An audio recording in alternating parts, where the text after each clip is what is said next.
Hi everyone, welcome and thanks so much for checking out my channel. My name is Tanny and I'm an independent author and somebody who just really loves a good story. So on this channel I talk about writing, publishing, stories I've enjoyed, and lessons I've learned along the way. One of the things that I love most about self-publishing is just being part of this community of independent authors. Everybody's really supportive and encouraging, and we're all kind of just in the same boat trying to figure this out. And so it's really fun to be a part of that community and to see what awesome stories other people are writing, and just to find out more about their books and then to celebrate with them when their books come out. I have made a lot of writer friends in the indie author community, and I try to read a lot of indie books, and I've found some really great ones out there that I have loved and really enjoyed and want everyone to read. It's really hard for indie books to reach a wider audience sometimes, and so today I just want to highlight some of the ones that I've really enjoyed and anticipated releases that are coming out soon that I am really looking forward to and plan to read. Most of the books that I'm going to be talking about here are sequels.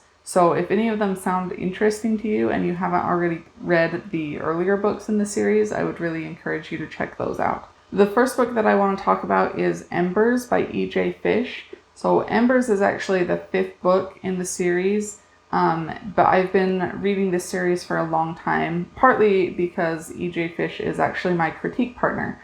And so that means that I get to read Embers before most of you guys, which I'm very excited about, but I haven't read it yet and I'm really looking forward to it. E.J. Fish is a really talented writer and I just have a ton of respect and appreciation for her stories. So the Ziva Paven series starts with this trilogy. This is the first book in the trilogy. It's called The Kitty.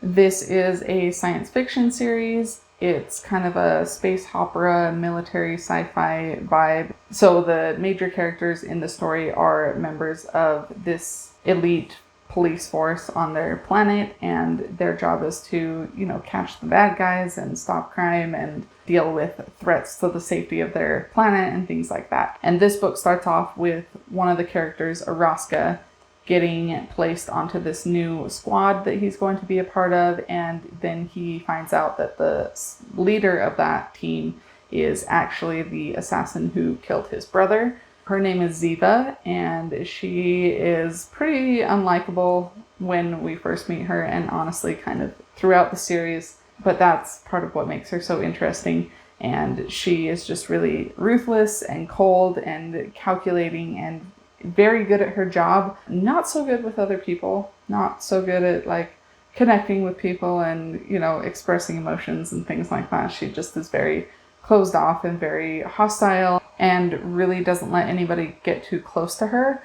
So over the course of this series, you watch as Araska and Ziva kind of develop this relationship where they're teammates and eventually kind of become friends and have to deal with the fact that she killed his brother, and yet he's very intrigued by her and very curious about her, and they end up developing this relationship.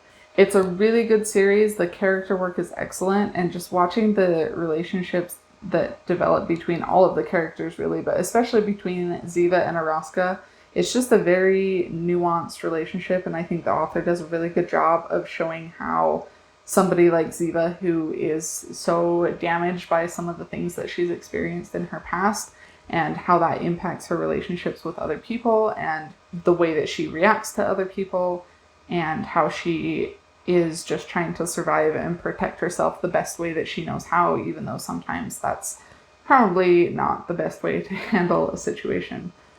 The books are really fast-paced and really exciting, and I'm just really looking forward to seeing how everything wraps up in Embers, because I believe that is going to be the last book in the series. And so just watching how far these characters have come and seeing their relationships develop over time, I'm really excited to see how the author brings everything together at the end.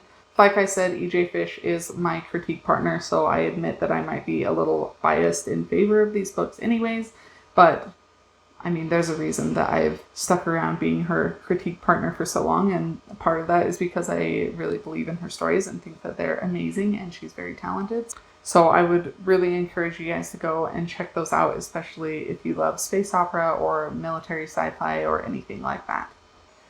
The next book is a fantasy novel called Bloody Spade by Brittany M. Willows, and this is a book that I actually already did have the chance to beta read, and it is the first book in a series. I believe it's already available for pre-order, so I will put that link in the description below if you want to check it out and pre-order it. This is a fantasy book, and it takes place in a world where there has been sort of this reemergence of magic, and people are having to learn how to deal with that. Some people have been gifted with the ability to use this magic, but there's also kind of a dark side to this magic in that it's taking over the world and turning people dark in some cases, and so the characters have to fight against that and figure out a way to protect people from this dark magic that's taking over everything. Our main characters are a cat-eared thief boy named Yori. I'm not sure how to pronounce that name exactly. So he's one of our main characters, and then we have this other girl named Ellen, and she works for the agency that is kind of trying to stop this magic from taking over the world.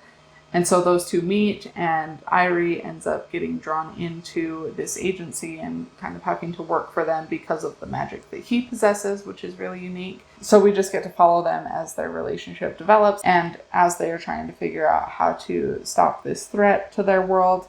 I really enjoyed the focus on the characters and watching their relationship develop throughout the story. They're both really interesting characters to get to know and so adorable together, and just watching everything that they go through and how they fight for each other and develop that bond with each other is really fun. The secondary characters are also really interesting. I especially loved Ellen's brother, Alexander. He was a really interesting character to follow. It's a really unique, fun magic system and world. If you like urban fantasy, I would especially recommend checking this one out. The author posts a lot of artwork and character art on her social media profiles, so I would highly recommend checking those out as well, because those are really fun to see, and it will be releasing in September, so not too much longer to wait, and it's a really fun book. The next book that I have is The Captain by Erin Michelle Skye and Stephen Brown, and this is another final book in a series. It's the Tales of the Wendy series, and it's a Peter Pan retelling that follows Wendy. The first book in the series is called The Wendy. She ends up joining the Royal Navy, and so we kind of see what that's like for her being a girl in the Navy and having to deal with some of the sexism that she encounters there, and people thinking that she's less capable than she really is, and she's constantly proving herself to be very capable and very smart, and the people around her slowly start to realize that. All of the characters are reimagined in a way that's really interesting and unique, and so it feels like its own story while still staying true to the original in the ways that feel important. I really love the narration style of this. It's kind of a third-person omniscient narrator, but the narrator feels almost like a character himself, which normally really doesn't work for me. I don't like third-person omniscient point of view very much, but here it's done in a way that works really well and really added to the kind of whimsical, fun feeling of the story, and so I really loved that. So if you enjoy fantasy retellings or fairy tale retellings or anything like that, if you're a fan of Peter Pan, I would really recommend checking this one out. I have really loved it, and the covers are gorgeous. I mean, look at this. Look at this cover. It's gorgeous. And then, I have to show you book 2 as well, because, seriously, look at this cover art. It's gorgeous. And the third one is probably my favorite. I'm so excited to just get it in hardcover and hold it in my hands. That artwork is just so beautiful, and I'm a sucker for a good cover, and it helps when the story inside is even better. So definitely check that one out if that sounds interesting to you. The next book I'll talk about is Dragonfired, and this is also another final book in the series. The first one is called Orconomics, and it is a book that I discovered through SBFBO. It was actually the winner of SBFBO a few years ago, and when I was entering SBFBO, I decided to pick it up and check it out, and it was just really fun, a really entertaining read, more so than I anticipated even when I picked it up. It's a satirical fantasy novel. It takes place in a fictional world called Arth. there is this heroes guild and these professional heroes who go around, slaying monsters and looting treasure and bringing it back to the bank, and the banks kind of run things, and there's this whole economic system that is explored in the story and how it affects the people living in this world. Certain fantasy races are automatically labeled as being evil. So of course those are the ones that tend to be attacked by the heroes, whether they have actually done anything to provoke that or not. The main character is a dwarf named Gorm, and he kind of just gets thrust into leading this party of heroes on this big quest that they're supposed to do for the bank, and they'll all supposedly get rich, but there's a lot of stuff going on behind the scenes that they don't necessarily know about.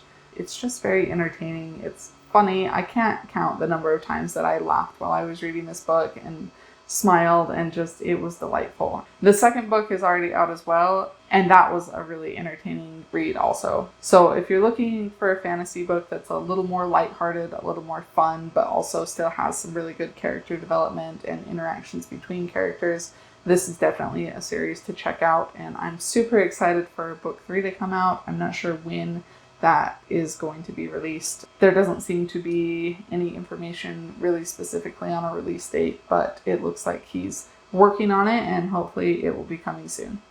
The next book I have is Red River by Megan Tennant, and this is a sequel to her dystopian novel Alethea.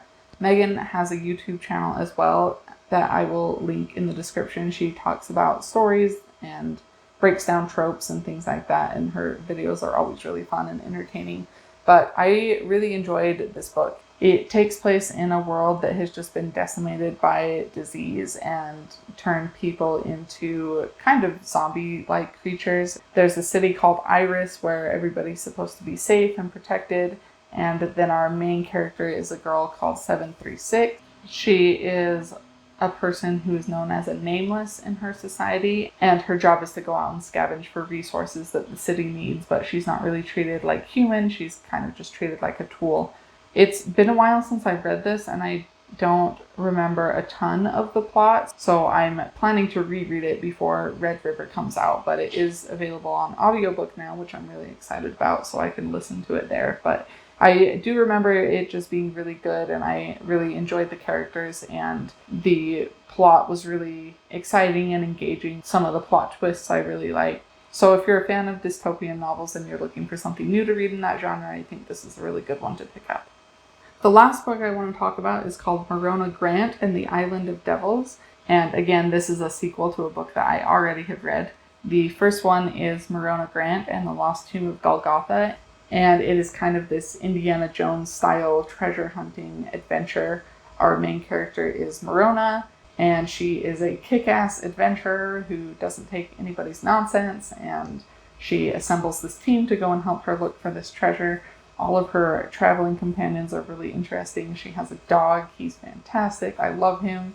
And I believe that Veronica Grant and the Island of Devils is actually a prequel to this book. But I'm still really excited about it, and really excited to see what Morona gets up to in that book, and some of the other characters that I met in here. Looks like some of them will be appearing in that book as well. It's just a really fun read, kind of a fun adventure. I do remember it made me laugh a lot as well. So the author is a really talented artist as well, and so she put these really fun illustrations in the book. Here's another one.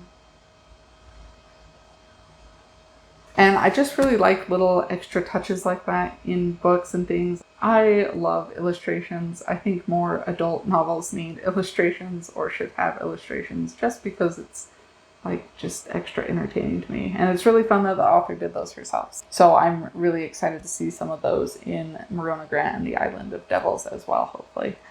So those are some of my most anticipated upcoming indie book releases. There are a ton of really great indie books out there, and they just don't get talked about as much on BookTube, which is kind of a shame because, again, there's some really great hidden gems out there. I actually have a page on my website where I have a list of other indie books that I've read and really enjoyed and would highly recommend. So I will link that in the description for you to check out if you want some more ideas. I really would just encourage you to read more indie books in general, and I hope that this list gave you a good idea of some places to start. Some of those books are already available for pre-order, and if they are, I will try to put the links to either the pre-order or the first book in the series or something like that down below. And then if you do read an indie book, please make sure to remember to leave a review. It can be kind of an uphill battle for indie books to get reviews and to even get seen in the first place, but those reviews are really important and help the books reach their target audience. So we really appreciate every single one of those reviews that we can get. If you enjoyed this video, please hit the like button and let me know. That really helps my channel, and I'm trying to grow my channel right now, so every little bit helps. Leave a comment down below with some of the indie books that you've read and loved, or indie book releases that you're looking forward to. If you want to see more videos like this in the future, you can subscribe and ring the bell to get notified. Thanks so much for being here, and I hope you have a great rest of your day. Bye.